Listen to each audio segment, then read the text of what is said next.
Welcome back to the RAHAB podcast. This is episode 3, whopping number 3.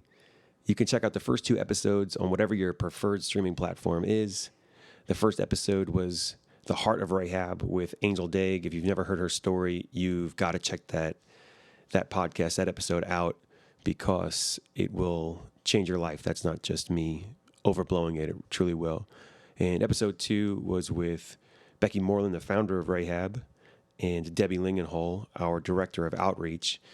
And we were just discussing what is the importance. Why should RAHAB, why should people, why should we go to the streets, the strip clubs? Why should we, what is the motivation behind the word go? Why would we go? So those are those first 2 episodes. You can check them out, again, wherever you stream or listen to podcasts. The goal of the RAHAB podcast is to use RAHAB's 17-year history to peel back the curtain on some of the most horrifying truths that often get overlooked in our society. Truths such as sexual exploitation and sex trafficking and how truly all demographics are impacted.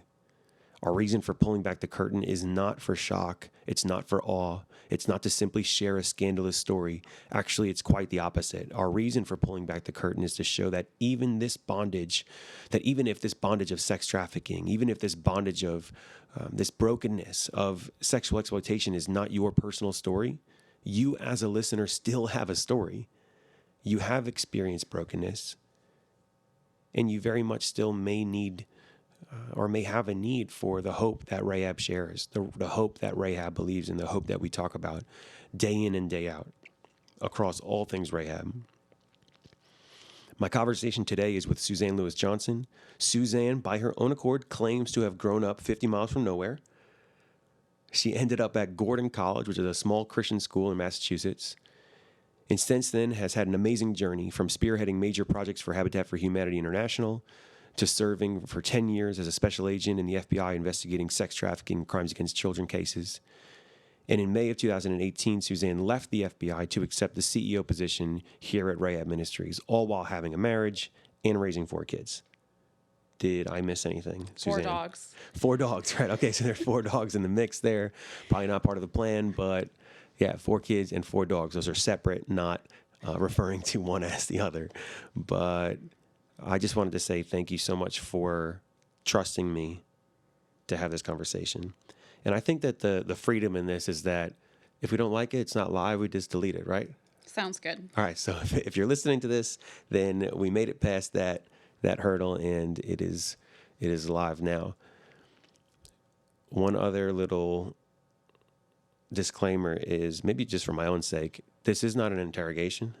Like, this is not even an interview. This is a conversation. So don't try to flip it on me as an interrogation. Yeah, I'm tempted to turn the tables. Yeah, that's honestly one of the things that I had to just settle in my own heart, like knowing that you were coming from the FBI and knowing the work you did.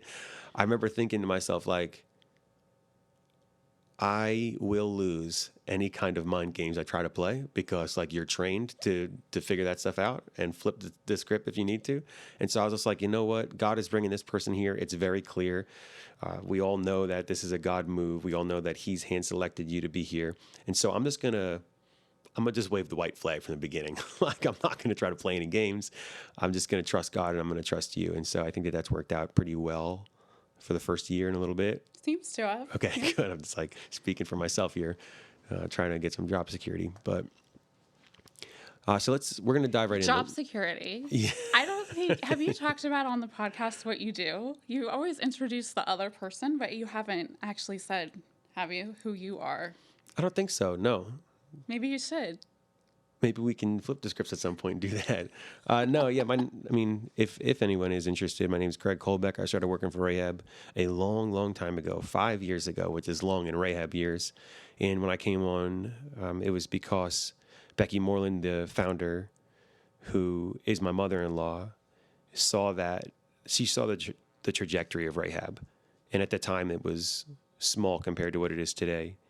And she had herself as a full-time employee, and I think she had maybe 1 or 2 other part-time employees, but she saw the need. She saw the growth before it happened in the natural. She saw it in the spiritual. And so she said she really needs somebody to come on to be someone who can oversee day-to-day operations so she can continue to be the visionary and really do what God's called her to do. And so she offered me the job. She gave me a month to pray about it. And I truly believe that God was saying, yes, get behind the vision and push the vision. And so he has not given me any other direction since then regarding my employment at Rahab and my job at Rahab. And so Rahab has exploded over the last 5 years, and my job has changed a little bit, but I think it still is very much get behind the vision and push it the same direction that I got. Pushing the Lord's vision that he's given to this incredible ministry that really doesn't belong to any one of us. And yeah, you went from 2 of you to now more than 60. So I think we're like 3 minutes into this, and you're trying to you're interrogating me or trying to flip it on me. It's great though. I appreciate the back and forth nature of this conversation. Really leaning into the fact that it's a conversation. Did you have a question for me? Oh yeah. Or was I messed up your script? No. This is the script is gone. Okay. It was just the intro. Now this is the real thing. So, but I've got some questions planned. Really, I think that people look at Rahab because a lot of our conversation, a lot of our programming, a lot of things that we've been recognized for lately is very human trafficking, very sex trafficking related. And that isn't the way that it always was. And so as we talk about sex trafficking, as Rahab has an opportunity to kind of redefine the conversation, or at least to add our voice to the conversation surrounding sex trafficking, surrounding sexual exploitation, surrounding captivity, I guess, of the heart, of the emotion, of more than just a physical. If I'm just a random person, and this is the first thing I'm hearing about sex trafficking, my question really is, why should I care? Like, why should a normal person who doesn't feel like it's impacting their life in any way, shape, or form, why should they care about sex trafficking? So many reasons. First of all, it's all around us. 10 years in the FBI, I saw that we know from reading scripture that the devil prowls around. He's a lion waiting to devour and destroy. And that's real. The scripture is real. And I had the opportunity to see behind the curtain a little, the things that not everyone gets to see and not everyone gets to hear. And this is something that happens here. It happens in our backyard. It's not just overseas. And of course, everyone who's been involved with Rahab knows that as well and has been able to see. So we should care for that reason, because there is such a need. But also, to some degree, it's everybody's story. You mentioned captivity. And this is God's story, setting people free physically and spiritually. And that's what Rahab does. All of humanity fell into captivity in the garden. It was that deception introduced through one woman by the serpent. And God himself, truth and love in the flesh, came down to set us free. Human trafficking is often referred to as the modern day slavery, and it truly is. It maybe doesn't look like the movie Taken or some of the things that are portrayed in the media, although it can look like that. It doesn't always look like that. But we all have been subjected to some sort of captivity, at least in the spiritual realm. And God's heart is to set us free. And for sure, if we are somebody whom the Lord has set free, then we should want to be a part of setting others free as well. And that's what Rahab does. So you hear this language, sex trafficking, which is very specific, but Rahab stands for reaching above hopelessness and brokenness. It's about offering that hope that can bring freedom to somebody, no matter where they are, what kind of captivity they are in. Yeah.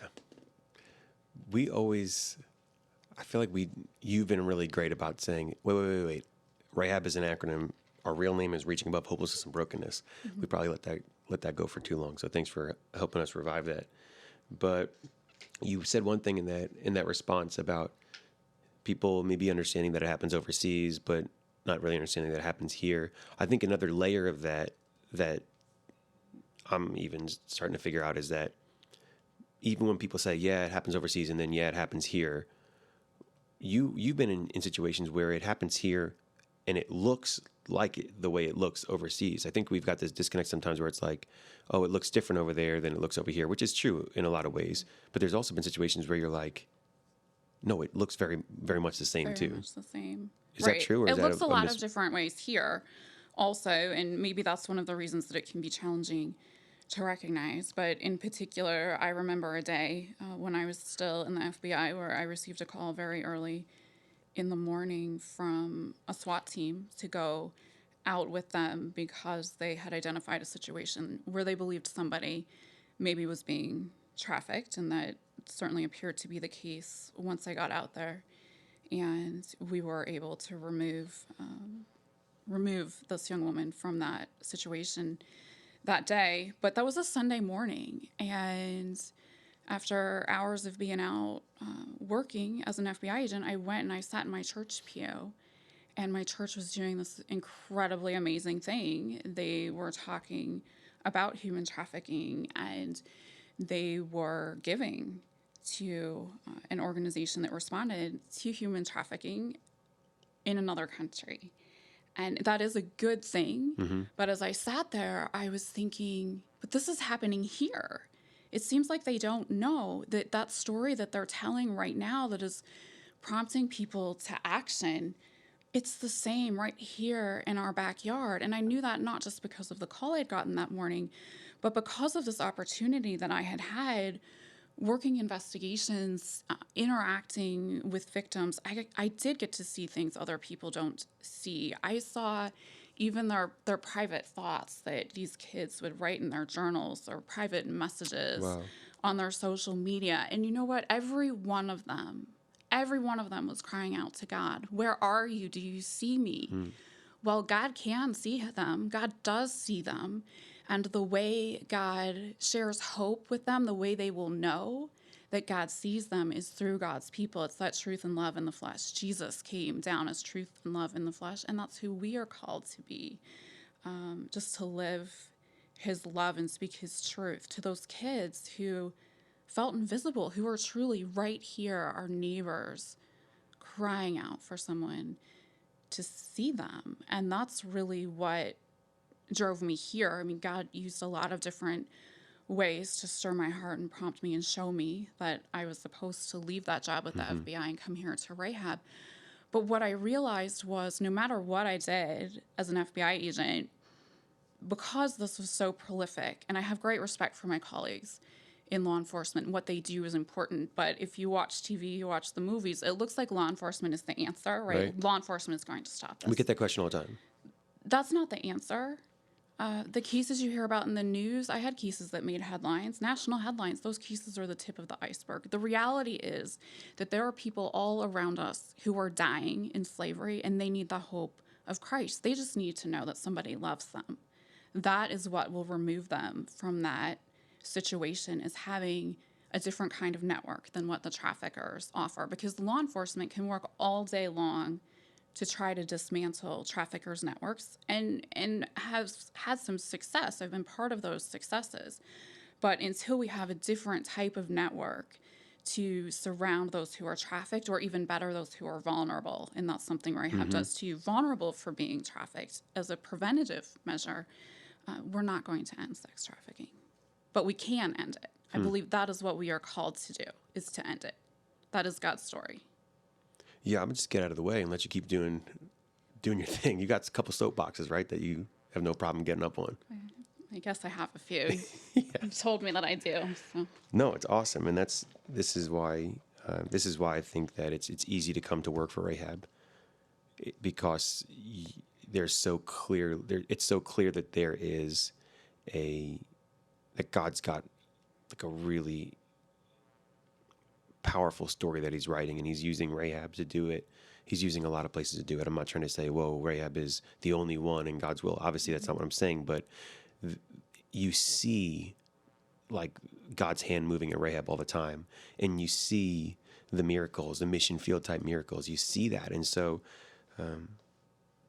it's easy to come to work and get behind that. To stay behind that vision.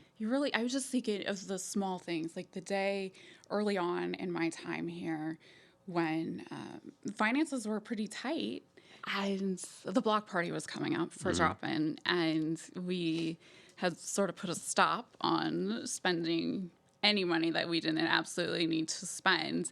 And I walked in one day and there's all this stuff sitting on the table, lemonade, hot dog rolls. And I said, what is this? Where did it come Who from? bought this? Who bought this? Did you take my credit card? And Rachel said, oh, well, I think it was a lady, it was from a graduation party. Do you recall the story? That these were all the leftovers. And she said, it's exactly what we need for the block party. And that has just happened to us time and time again, that the Lord he knows the need, and this is his work. We're just called to steward it, and that he's provided in that way. So it's been really incredible to be a part of that work, to be in the midst of it. And you never know on a given day what's going to happen here, because God is just moving so powerfully in this place. Did you see that when you were working in the FBI? I did. In some, it was different, but for sure I saw the Lord moving. Actually, I didn't know what it would be like to go from the FBI and to come here. I was actually nervous that I would see him a little less, because I loved how he would show up in my everyday. I am not somebody that you would imagine. Anybody who knows me never probably would have thought that I would become an FBI agent. That's craziness. I was the shyest girl in my class, pretty timid. So to be going and doing that job, but God chooses those who appear to be the most unlikely, because then you know it's God working, right? Becky says this thing.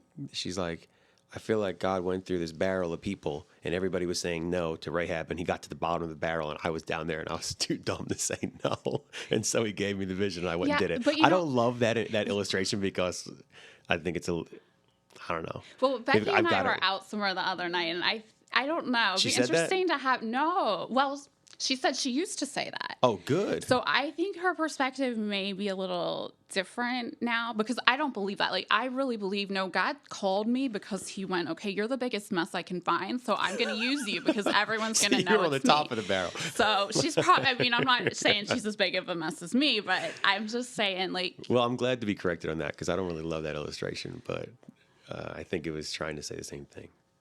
Yeah. But yeah, so I interrupted you, but you were talking about getting to the FBI and being like the last person God that people would have moving, expected. yeah, and just how. So because there was so much, the instances of, I worked a lot of things, but trafficking in particular, I would start my day every day, Lord, please just, tell me what you want me to do with each moment, because the darkness is overwhelming. And when you can see such a tremendous need, I just so much wanted to be in the places where he wanted me to go and to be.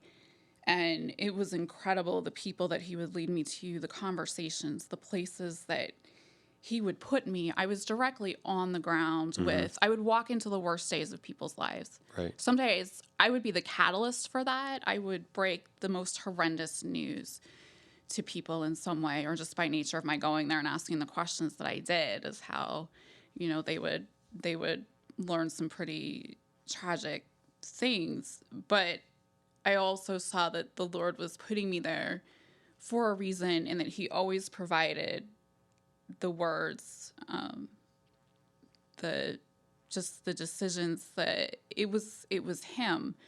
And that was a very on the ground level.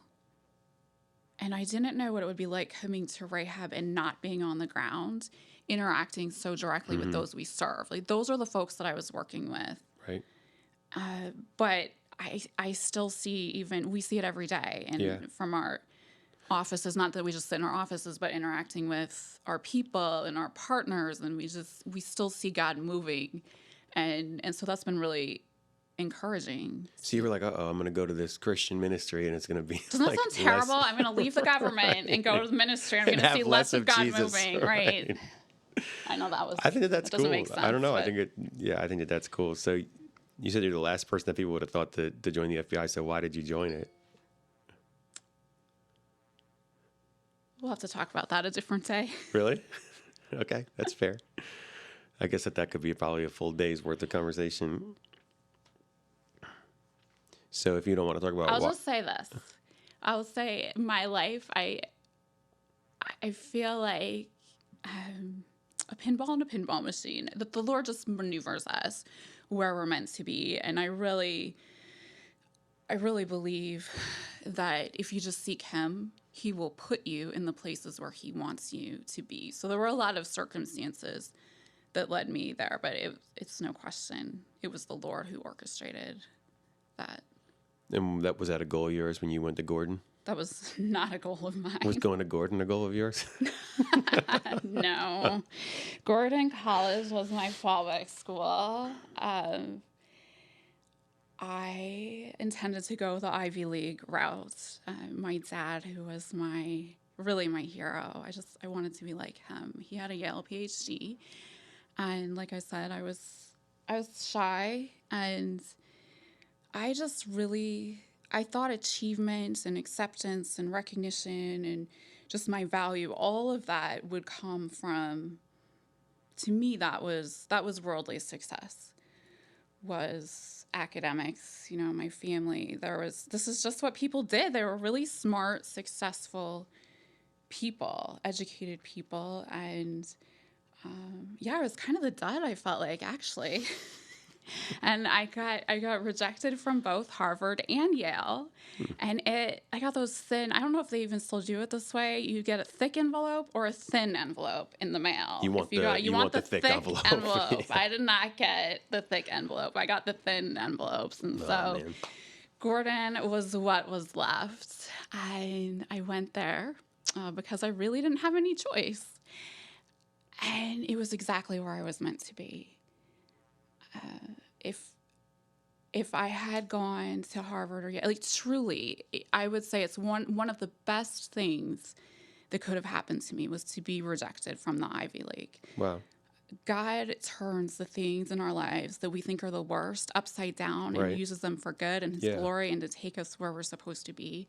And so I also do say, and this is my pride, this is probably a little sin I'm confessing, but I mean, the acceptance to rates everyone. to the world, to Harvard and Yale were like 10%. In the Bureau, they kept telling us we were the 1%. So you got them back. Well, yeah. It was, I mean, it's clear to say that wasn't your first choice to go to Gordon. No. You didn't have a goal when you were younger of being the FBI, but you like.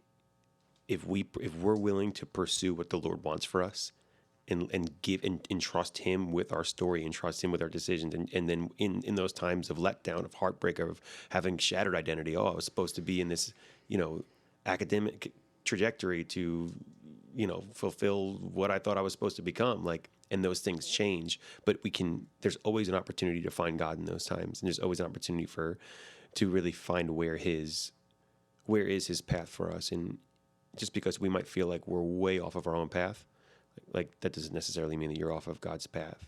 Well, I found truly what people would consider worldly success when I stopped looking for it. When I cared about nothing else but, okay, Lord, like my life truly is yours. You really have You're an FBI agent and you're like, well, whatever. Die to yourself. And I had doors open to me that I never would have anticipated or expected, that even as FBI agents, a lot of people... If you were pursuing them, you mean? Right. I had an investigation that the FBI called one of its top investigations of, I think it was 2014. If I had pursued that, it wouldn't have happened. This case, I didn't know that it would ever see a courtroom. I just knew it was the right thing to do. That, when I would start out my day praying, where do you want me, Lord? I knew that was the place to go. And there were a lot of obstacles, and I just, day after day, continued being obedient, and the Lord sent the people that needed to surround me at that time also to get it across the finish line. But I had no idea it was going to be a big thing. I didn't know CNN was going to cover it or there would be a press conference. I just knew that there was an injustice and that God called me to this place and was obedient in that time. And it was a really, really hard time for me. But the Lord was faithful in that. And my striving was to be faithful to him. I wouldn't say I did it perfectly, but that was worldly success. Just before I left the Bureau, I was given what it's been called the highest award in the FBI. I didn't seek after that. In fact, I thought I was probably doing something that would be frowned upon in the way that I was advocating and speaking and things that I was saying. And then they decided to give me an award, along with some other folks on the Women's Advisory Committee for that, just for being a voice for truth. And I think that's what we're all called to be. Not worry about the consequences, not think about the consequences, but just God is truth, and just be obedient to where he calls you. But that doesn't mean you'll find worldly success. But we're not called to I call it the white picket fence life. We get our happily ever after in eternity. And there's incredible joy in the journey here, being obedient to him. God loves to give good gifts to his children, and I have experienced that, and it's amazing. But I also think about the Old Testament prophets. Sometimes, like in those low down times, and I'm like, what is going on, Lord? Like, they're crying in holes wanting to die. That's the reality. Like, they're in the abyss, the pit, right? The pit. So I spent a whole lot of time in Lamentations 3, and then, but like I said, God just turns the ugliness upside down, and that's been incredible. So that's what we see here. We see that in the stories. I see that parallel in the stories of the women and the children that we serve. I believe he wants to do the same thing in their lives in an even bigger way. I really believe I've said the prowling lion works the hardest to destroy those that God wants to use in the biggest, most profound ways. Right. So sometimes people will talk about us saving people from this life of trafficking. We don't save anyone. We just walk alongside of them. It's just loving your neighbor. Mm-hmm.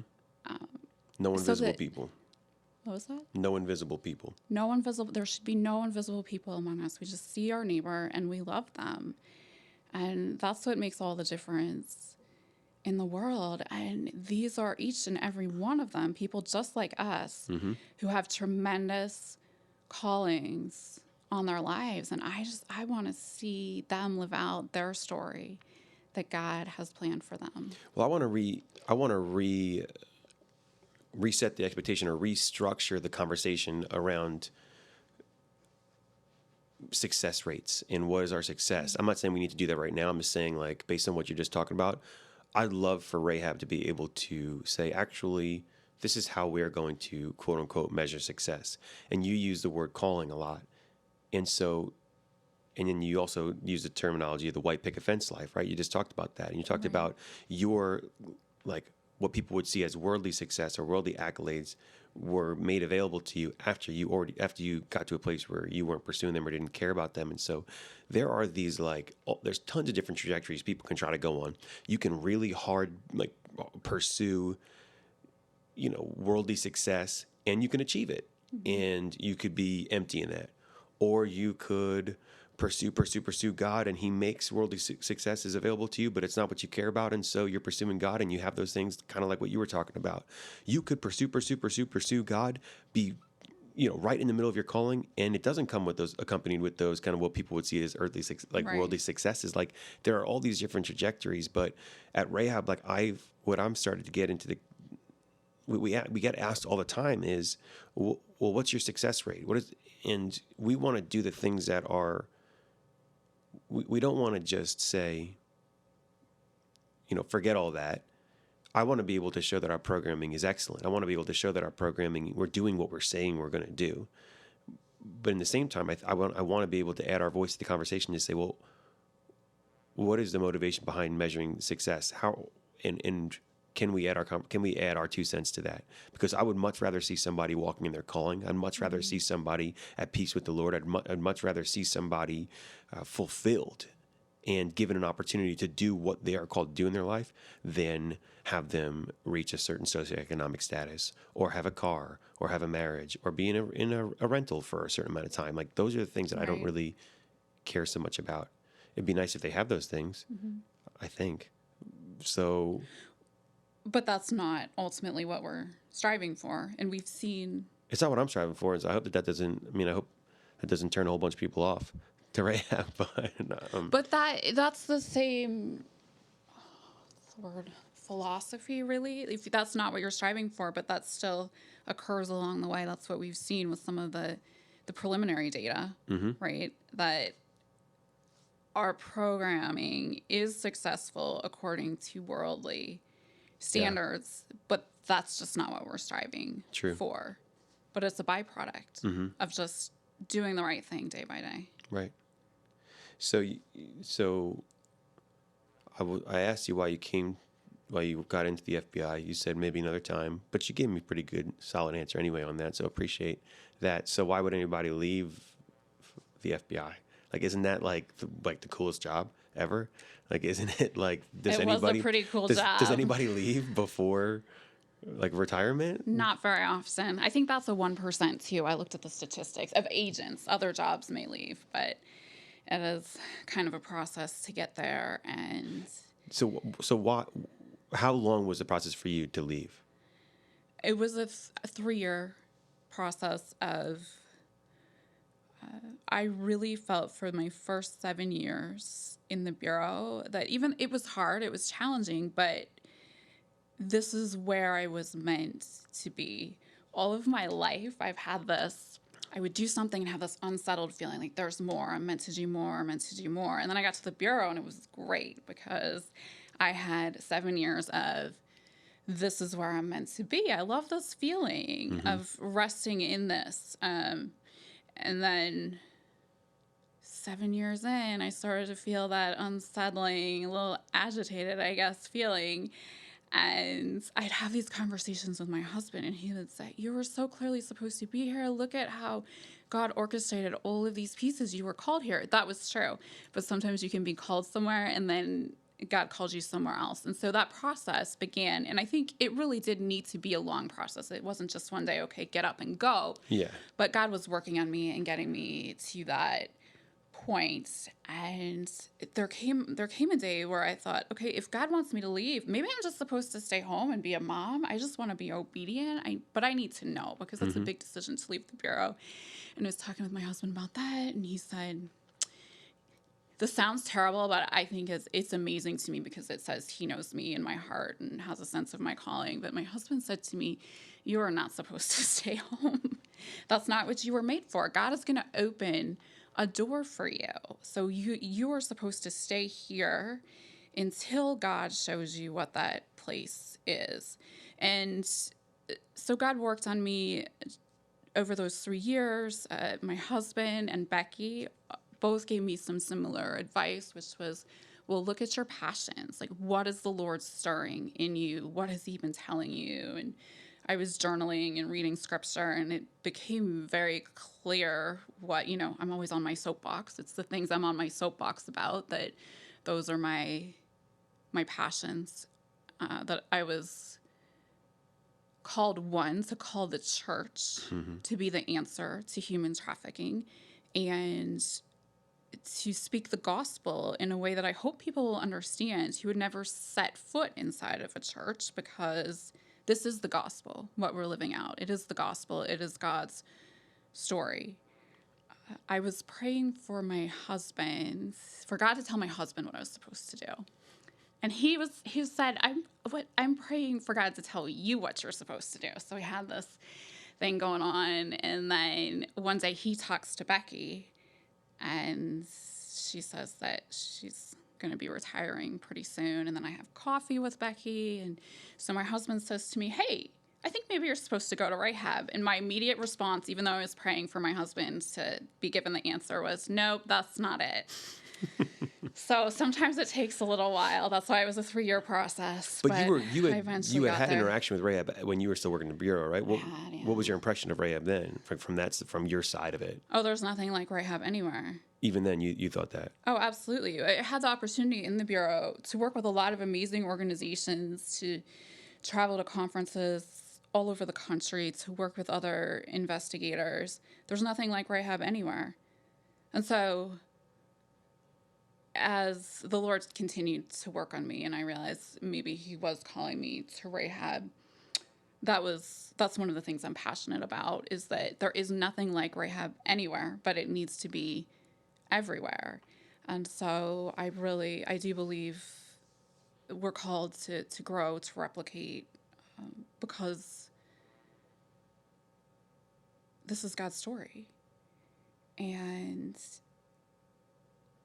he has ordained, I believe, every piece of the growth of this ministry. He prepared these good works for us. Becky was just obedient 17 years ago. We're called to obedience more than anything. Right. It's not me. It's not you. It's no particular skills that we have, although he has given us gifts and preparation. But it's being obedient and faithful to that. And I believe there are people in other communities who are called to be part of that same work and just to be obedient and to hear from him in growing that work.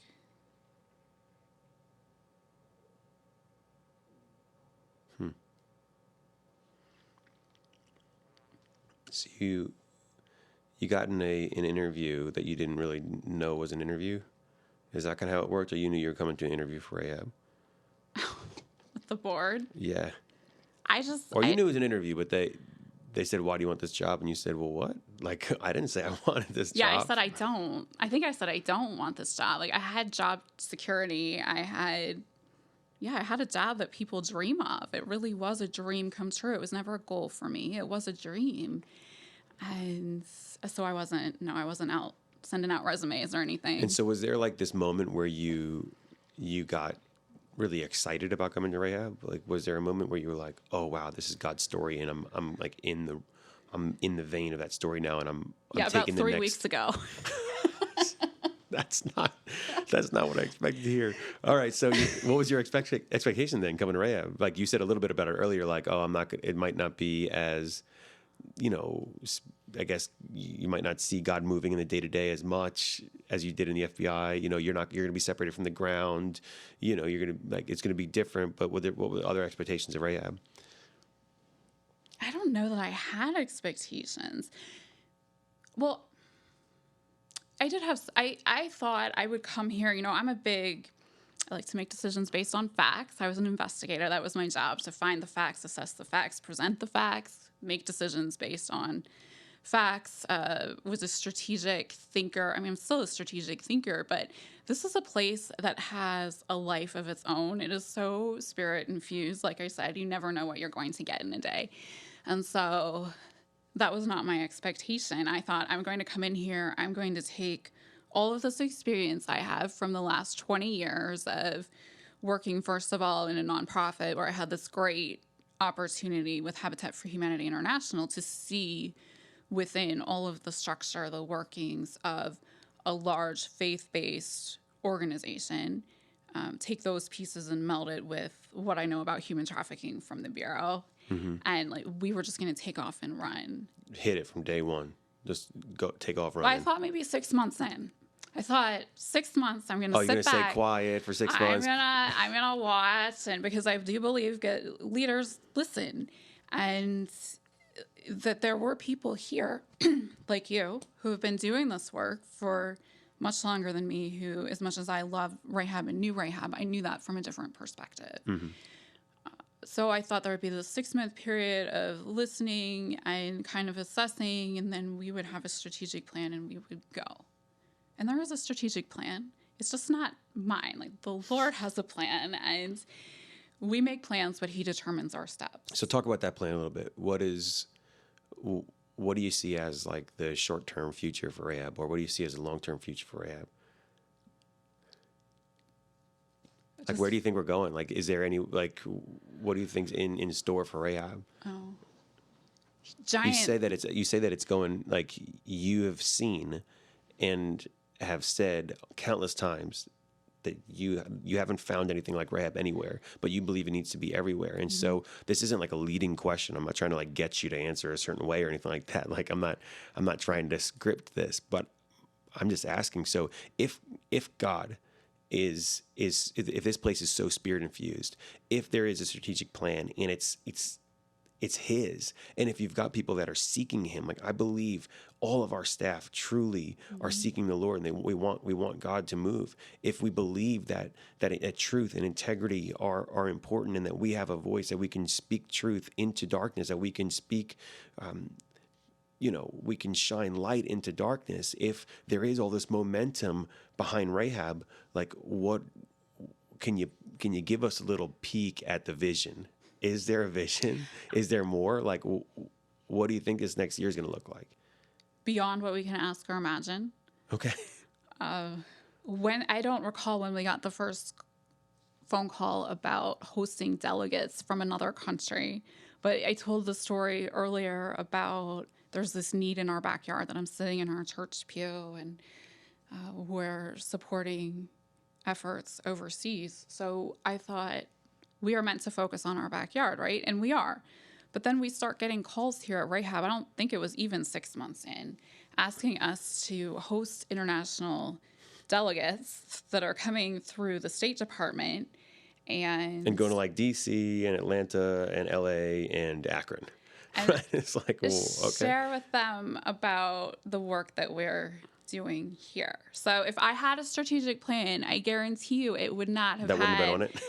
Right. But it was such an extraordinary opportunity, and we've had several of those. And so I do think being a voice is something crucial, that we are called to, a voice for truth, that we are meant to provide direct services to those who are trafficked or at high risk, but then to take that information that we have learned collectively over the last 17 years, because I always say Rahab has been addressing human trafficking since before human trafficking became a recognized term. Right. Becky was out there doing this work. And there are a lot of folks doing good stuff, but what we have built up over all of those years is something that needs to be shared, and it's incredible that's being recognized in the way that it is, and that people come and they hear from us and then they ask for more. And so that's just an example, and why I say beyond what we can ask or imagine. I can't even picture it. I know that we are called to speak into the darkness. I know that we are called to offer hope. I know that we are called to expand mentoring and outreach and all of the programming that we do, but just looking at how the Lord has been moving here, and how every day there's some new amazing God surprise, I can't even predict what it's going to look like.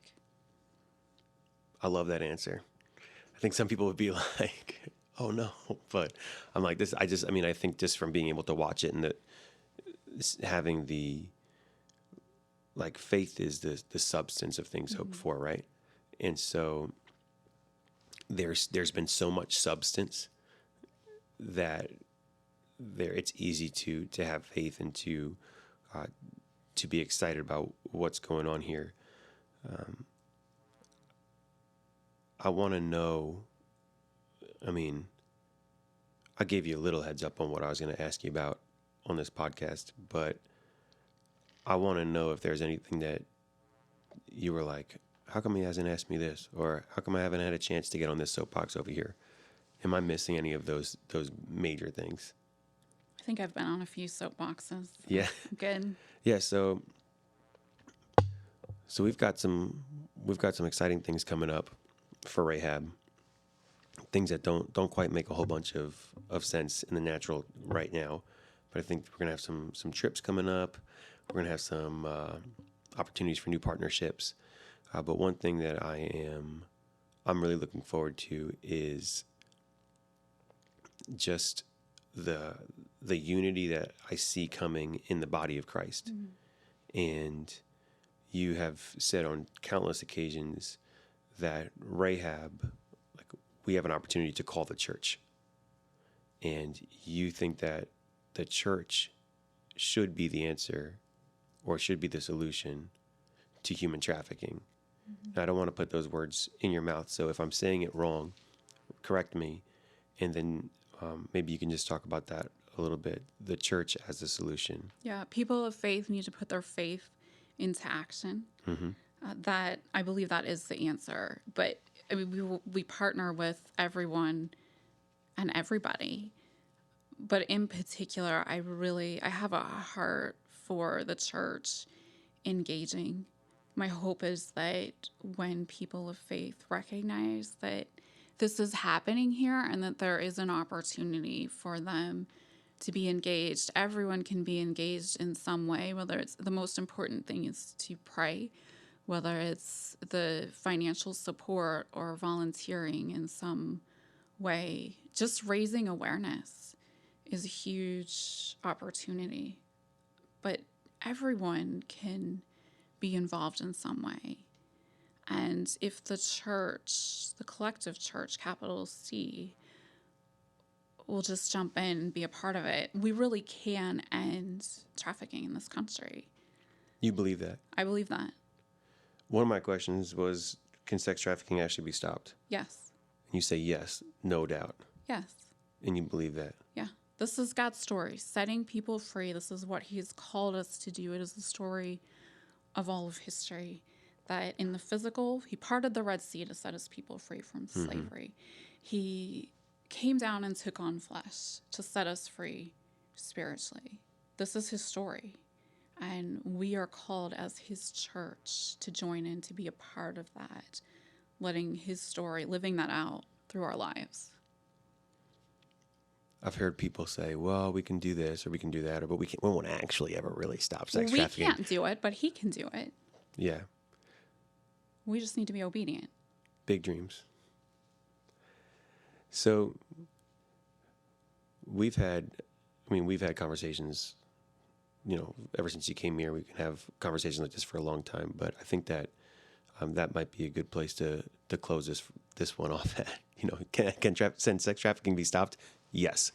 But if you're listening and you just want to be connected, or you want more, you have specific follow-up questions, we would love to hear from you. This is not my pitch for donations, but if that's how you want to do it, we'll take it. Bring it on. Yeah. But honestly, this is the story, right? This is, you don't have to have a background or a history of being a survivor of sex trafficking or sexual exploitation to be called to this work. You don't have to. You don't have to have anything other than a willing heart and a yes, and you can have a huge impact in the lives of people right around you.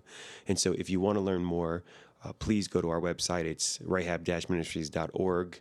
Another great way to get plugged in is through Essentials Training. We run a 6-hour training that really covers a lot of the information about human trafficking. Unfortunately, a lot of human trafficking 101 type information that's out there isn't the best info.